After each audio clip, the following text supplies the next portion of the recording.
Oh my goodness, the paper, the piles of paper. I don't know if you're like me, but this is the part of my house that I have never really been good at getting a handle on. So if that's you, my friend Celie Colley has a solution that you want to take a look at. And that is her course called the Paper Cleanse. It is an online program that teaches you how to organize your paper piles once and for all, and you don't have to have a scanner and go through all of that, but you do get to have a clean desk and a clear mind. And that's really powerful. So go right now to CherylPFisher.com/thepapercleanse and check it out. Register by November 23rd. Sometimes loving our kids means letting them go when all we want to do is hold on tighter. That's from Moms of Bigs. And here's another one for you. We all need moms who are on the other side of whatever season we're in. Moms who can say, hey, I was there too, and it was hard, and I didn't know how we were going to make it to the other side, but we did, and you will too. You will get to the other side. But for now, you should know that you're not alone. I'm here for you. That's from Never Empty Nest. Let's talk about it. Welcome to Mind Your Midlife, your go-to resource for confidence and success, one thought at a time. Unlike most advice out there, we believe that simply telling you to believe in yourself or change your habits isn't enough to wake up excited about life or feel truly confident in your body. Each week, you'll gain actionable strategies and, oh my goodness, powerful insights to stop feeling stuck and start loving your midlife. This is the Mind Your Midlife podcast. Empty nest. I have to confess to you that I have been putting off this episode because this is an emotional subject for me, and that makes it hard to talk about on a podcast.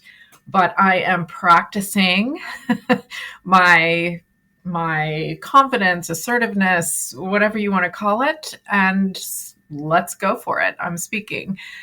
So my story, just so that you know who I am and why I'm talking about this, is not that I'm an expert on empty nest. I am a coach. I have coached with people about feelings related to this. And probably more importantly, I am an empty nest mom. Now, I love the concept of never empty nest. Kids always are coming back and coming and going. And of course, oh my goodness, moms, you would always welcome your kids back into the nest. So is it really empty, I guess, is a question. But it's a term. We know what it means. And for me, I have two kids. One is grown and married and a parent, and the other is grown and they're both out of college. They're both living their best lives, working. They do not live near me. One of them did for a little while, which was such a great joy. But right now they both live up and down the East Coast, but not near me.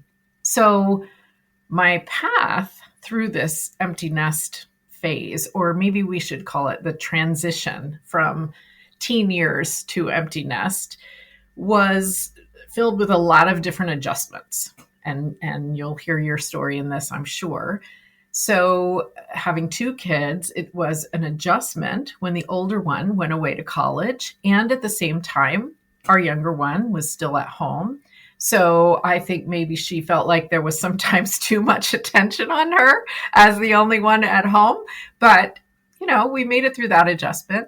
Then when the younger one went to college was an interesting time. And I'm going to get into all sorts of ways that we can go through this and some tips for you. But I will just say, when our younger one went away to college, we had her at home some extra time because it was during COVID. And, I'm certainly not thankful for COVID, but I am thankful for some things that happened. And one of them was that we got to have our kids at home for more than we would have otherwise. And so it was a big adjustment when she went away to college. And my husband and I actually took a trip right after we moved her in. And that was really a good segue for us to just kind of take a deep breath and reconnect at that point. Then the next transition was when the first one graduated from college and started working, and then was living nearby for a while and got married. So then that's a whole new dynamic, right? And we love her, and so that's great. But the change in dynamic is something to figure out for everybody in the family. And then over the next couple of years, then the older one was moving a bit farther away because of work. And the younger one graduated from college and now is working. And it feels like, oh my goodness, they're both settled. And that's it. They're really gone now. I don't know if that resonates with anyone. College felt like a time when I was so excited for them. They both got into the absolute number one colleges that they wanted to get into, and they weren't local. And that was okay because it was their number one choice. I was so excited for them. And it still felt a bit like, well, they're coming back, right? It's temporary. And then when they get a job and when they buy a house or rent an apartment or whatever they're doing, now it felt like a whole new shock at that point. And it's been a little while since that happened for the younger one. So I'm moving through the shock, and things will continue to change, right? Relationships will change. I'll have grandkids and those things will change. And then everybody continues to grow up, including me. I get more seasoned as we do. You know, I don't like to say the O word. We get more seasoned. So there's always going to be change.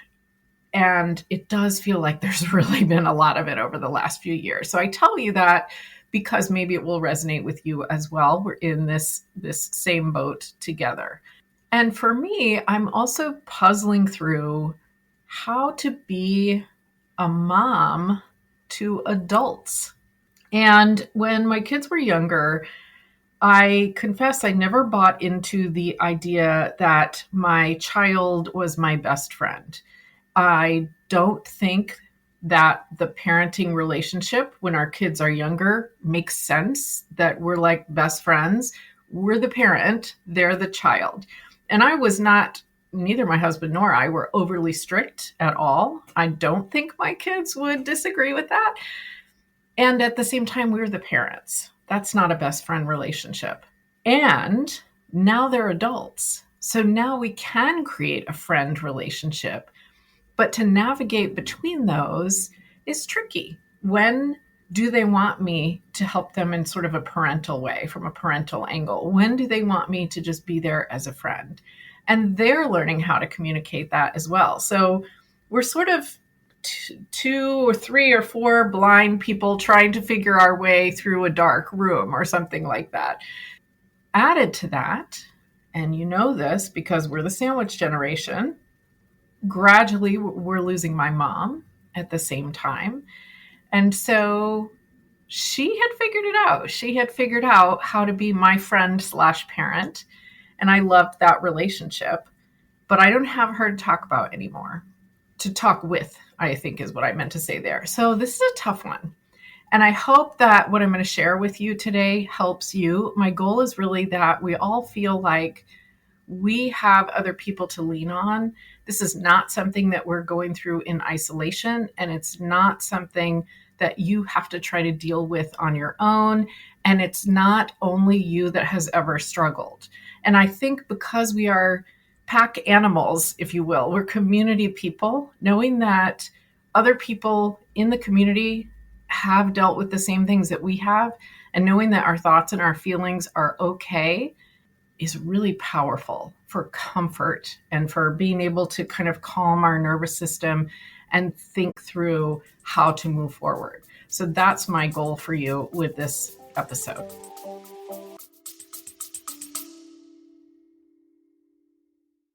Have you ever paid attention to how unkind we are to ourselves about our bodies? Truly cruel and unkind. You would never speak to someone else this way. So we need to talk about this, because once we recognize that, there are ways to change it. You can appreciate your body in midlife.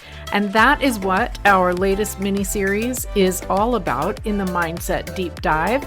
So go and find Mind Your Midlife on Apple. You can subscribe there or go to cherylpfisher.com/bonus episodes. See you there.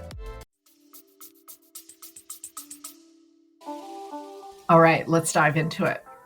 There are a couple of ways to look at empty nest. I'm doing air quotes with my fingers.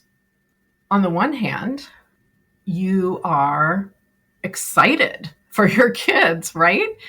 You are cheering them on. You are probably amazed at what they are becoming.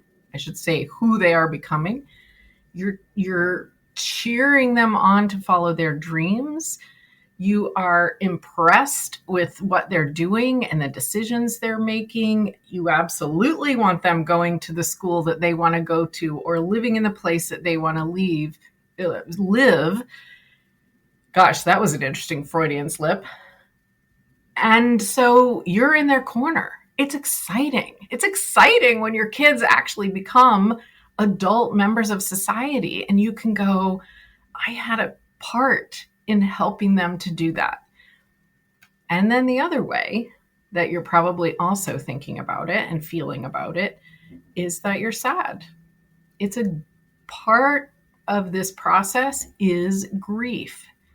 You are sad because you're grieving the relationship you had that was day-to-day presence in the same home. You miss them. Maybe you ask yourself, well, why did they want to go so far? Why didn't they want to go to the school down the road? What did I do that made them want to go that far? Is it my fault? Why are they leaving? Did I chase them out? And whether or not there are issues like that where you worry about what you've said or done that might have impacted their need to leave, you're just sad that they're not around every day. And that's okay. So that mix of excited, happy, proud, and sad, grieving is a tricky one. And of course, we know as parents, isn't that true of so many aspects of life? I think we get a little bit of that when they start driving on their own and we wave them out of the driveway. We even get a little bit of that when they start going to school and we put them on the bus or drop them off at school. We're excited for them and it's hard to say, okay, see you later, in whatever form that takes. So there's always going to be that mix. And what I, at the very least, want you to be able to do is recognize those emotions and know that it's normal and it's actually good. Allow yourself to go through, it's really kind of a grieving process when they leave home. That's okay. It's okay to feel that loss or that sadness. And at the same time, be excited and proud. Completely normal. And I think, maybe that just describes motherhood in general. So they've left home. They're following their dreams. Maybe they went to school or they went to the military or whatever they did. If they did go to school, any type of school that's, got a defined period of time, then there's a whole new round of this after they graduate from that school. Because what happens then? Well, some of them come back home. And if they come back home, they might be happy about it or they might be not so happy about it. If they come back home, maybe they're living in the same area, but they have their own apartment, they've got a job or whatever they're doing. Or maybe they come literally back into your home and they're back in their old bedroom and they're looking for a job or trying to figure out what to do next. Or maybe they didn't come back home at all. Maybe now they live far away. And that could be in the same area where they went to school, like one of mine does, or it could be in a different place entirely. And maybe it was because that's where they got a job, which is a little easier for us to explain to ourselves because, well, they got a job there, so of course they have to go. Or maybe there's just somewhere that they always wanted to live. And they say, you know what, I always wanted to go there. I'm going, I'm doing it, I'm figuring it out. Typically what I find is that you are going to flip-flop between sort of two ends of the spectrum on how we feel about what our kids are doing after they've had their temporary school related away from home period. And what I want to make sure we understand, first of all, is how these feelings come up and that they're okay. But second of all, that this is not a comparison thing with other people. And you'll hear what I mean as we talk it through. So let's say that one or more of your kids have come home after school, after college. There's a few different ways we can look at it. And on the one end of the spectrum, maybe you are thinking, okay, are they just taking advantage? Should I charge them rent? Are they ever going to leave? Or they just want to hang in my basement forever? I'm thinking of the movie Failure to Launch. It's a funny movie. I can't remember who's in it, but funny movie. Maybe you kind of joke, will they ever leave? Most of the time, if you're feeling lately on that end of the spectrum, I think you really secretly love having them. Of course you do. Of course we do. I would give anything, any day, any time to have my kids at home with me. And you want them to be out in the world doing something productive. So maybe you're kind of not feeling super positive at the moment about them being at home. You're kind of wanting them to launch. I promise you that on the other end of the spectrum, there are people who are looking at you and wishing that their kids had come home or that their kids lived nearby. Or maybe you're at a phase right now where you are truly thrilled that your kids came home or that they live nearby. And as I said, I had a piece of that. One of mine lived near home, in an apartment, but near home for a year. And I loved it.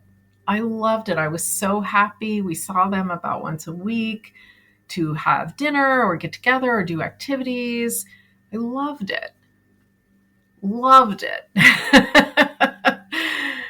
And so I guess that was maybe my favorite scenario if I'm thinking through my own personal situation, to be nearby and also know that they were kind of living their best life, had their own apartment, doing their thing, had a job. So if your child is looking for a job, they're struggling, they're trying to figure it out, they're living at home, that can be hard because you wonder, you wonder in a worrying way, are they going to be okay? Are they going to be able to get a job? Should I help them? I'm not sure what to do. But maybe you also wonder, are they going to, get up and go and figure it out? And at the same time, if your kids are far away, you might envy the people whose kids are at home. Now, what if your kids have gotten a great job or gone on a great adventure and they live far away? There's kind of two ends of the spectrum on how we tend to feel about this too. On the one hand, you may feel so proud and excited for them, kind of like I mentioned at the beginning. They're following their dreams. They're making big decisions. They got a job in the field they wanted, or they went to the place they had always wanted to go. That is inspiring. It is always inspiring. And you are so excited for them. And maybe you're kind of bragging to your friends and family about them. That's amazing. And at the very same time, it is completely normal to be so sad about them being far away. And this is where I think the empty nest kind of terminology comes from, because we feel a loss.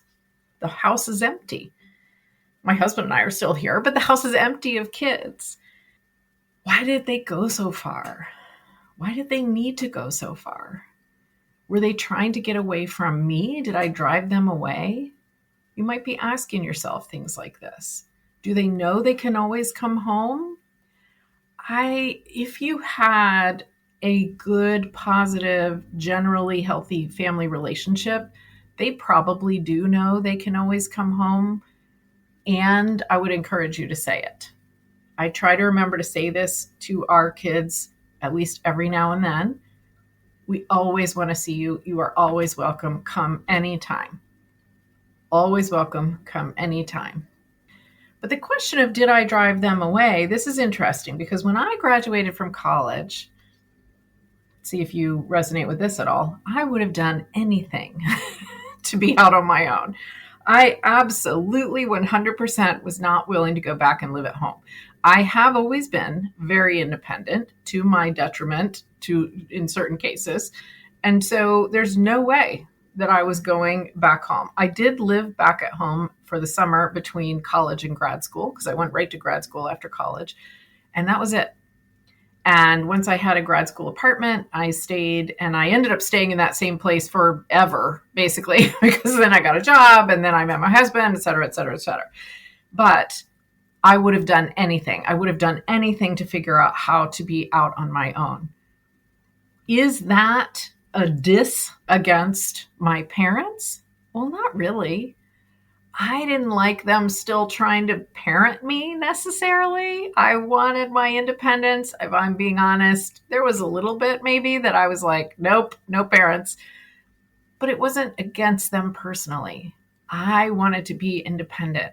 I wanted to have my own place. I wanted to have a job. I wanted to do my own thing. And that's good. So if your kids are super independent, and they are wanting to have a job and have their own place and be in the place they really want to be, that's good. And sometimes, like I mentioned before, we get jealous, really is the emotion, of people whose kids come back home. And we worry, why do my kids not come back home? Why did their kids come back home? Are they a better parent? Do their kids love them more than my kids love me? And even saying that out loud, I'm thinking, well, that's so silly. It's so silly to think that way. That has nothing to do with it. And we still do it, don't we? We still do it. We still question it. I think being a mom means kind of questioning everything all the time. We get this extra worry placed in our heads when the baby is born. And that's okay. And we also want to not take it to extremes, because worry is not productive. It doesn't help us at all. If you've experienced this jealousy, your kids are not nearby, you see people whose kids are coming home, they're living at home for a while, and you're jealous. You don't understand why you didn't get to have that time. I get it. And quite frankly, at whatever stage your nest becomes fully empty, that jealousy might take hold, because there's always going to be somebody you know whose kids are at home or they're closer by and it's easier for them to visit. It's okay to have that feeling. I want you to recognize it for what it is. You wish your kids were at home. You're sad that they can't be. You see other people having what you want. And I want you to tell yourself, I do feel that. It's okay for me to feel that. And at the very same time, would you change what they're doing if they're out there in the world, going for their dreams, working, living in a place they want to live? I don't think you would. And the fact that they're out there doing their thing and going for what they want speaks well of how you raised them. You raised them to figure out what they wanted in life. You raised them to live by their beliefs. You raised them to go for what they want. And that is such a huge victory as a parent. So good for you. Pat yourself on the back. And then plan a trip to visit. What I wanted to go through here is the different perspectives that we're all going to have about an empty nest. Maybe your nest was empty, now it's full again, like we were talking about. Maybe it's empty and you wish it was full because your friend's is full again. Maybe you wish it was empty while it's full again now. There's always two ways to look at these situations. And quite frankly, a lot of times both are true at the same time. So everybody's personal experience with this phase of life is going to be different. And you have colored your perspective with your own experience of leaving home when you were 18 or 22 or 25 or whatever age it was. Did you want to leave? Did you want to be out on your own like I did? Or maybe you didn't. Maybe you wanted to come back home for a while and save money or live nearby. Did you want to go on a big adventure and be somewhere far away? Was it because you wanted to be far from your parents, or was it simply that that's where you wanted to be? Or did you not want that? Or did you have to come home because you couldn't get a job or something went wrong or something fell apart? And so you have a negative association with that. I want you to just spend a minute thinking about what your personal experience was during this phase of your own life, because that is what colors how we look at being an empty nester now. Whether you wanted to leave and couldn't, wanted to leave and didn't want to leave and had to, didn't want to leave and so didn't, affects how you look at your kids' decisions. Because your kids may or may not be feeling the same way. If you were just chomping at the bit to get out of your parents' house, that might not be true of your kids, even if they are living farther away. If you were desperate to come home and your kids are not making that decision, that also might not be a bad thing. It might be a good thing. It might mean that you've inspired them to be more adventurous than you were at that point in your life. And maybe that's a good thing. If they do want to come back home to you and you would have never gone back home, that can be a good thing too. So what I'm working on, and believe me when I tell you that it has been a bumpy road through the last, let me think about this, the last 7 years of this empty nest transition from the time the first one went to college to now. It's been a bumpy road.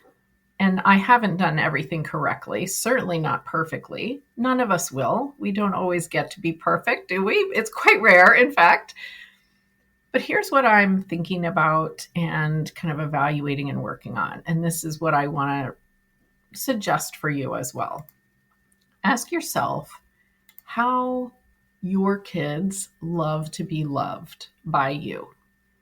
And if you remember the 5 love languages, that was originally written for love relationships like marriage or dating.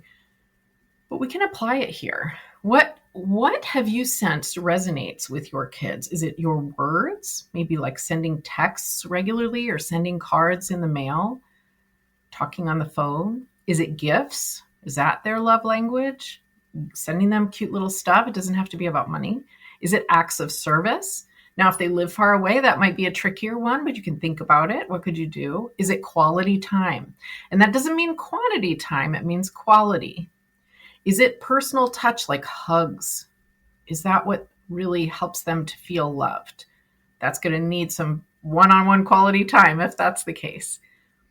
Think about, as they were growing up, could you see a pattern in what they appreciated? And sometimes it's what they did for you. And this was a big realization for me recently as I was trying to figure this out. Sometimes it's what they did for you that says how they would want you to love them. And if you can figure out what these things are that might really speak to your adult kids, then think about how can you do that now? Maybe there's a creative way. Maybe just adding in a little dash of some new way of communicating or a different way of interacting when you do get to be together will really speak to them. Think about that. As I said, I haven't been perfect at this. Change has been really challenging for us and our family. And that kind of surprised me because generally I like change. I love a new adventure. And the key then is that I raised kids who like change and love a new adventure, which creates an empty nest at some point. And that's healthy. And when I really look at it, it's a good thing. And I want them to be out in the world doing exactly what they want to do. So please try never, ever to compare yourself with someone else, especially because you don't know what's going on behind the scenes in someone else's relationship or in someone else's family. We never know. So I want to read you an excerpt from the book, Moms Never Stop Momming. And I will put the link to this book on my read page, cherylpfisher.com/read, in case you want to grab it. It's a collection of essays and just so heartfelt. I think if you're dealing with empty nest, you can kind of process your emotions a little bit reading through these essays. But I want to read you one of them called Fly. Like what I like, think how I think, do what I do, be who I am. For years, this was my life's mantra and thus my mom mantra. Make decisions quickly, enjoy watching football, be an extrovert, believe every doctrine I espouse about God. On and on the list went, my secret goal to transform my kids into my spitting image. It was not ill-intentioned. I thought I was doing life right, but it wasn't good, healthy, or loving. I was missing out on the beauty of diversity among my kids. They were all so different, and I had much to learn from each one of them. I was missing out on how my kids would challenge me, show me something new that I had never experienced before and perhaps would really enjoy, and speak into the parts of me that needed to change. I was missing out on my actual kids, what they like and don't, what brings them joy, what causes them pain and disgust and perhaps makes them angry, who they are underneath all the outer pretenses and baggy clothes. I'm going to pick it up a little bit later. And it means allowing each of my kids to be perfectly themselves without an agenda in my back pocket. It means receiving the variety of gifts that each one brings, gifts I would never receive if they were just like me.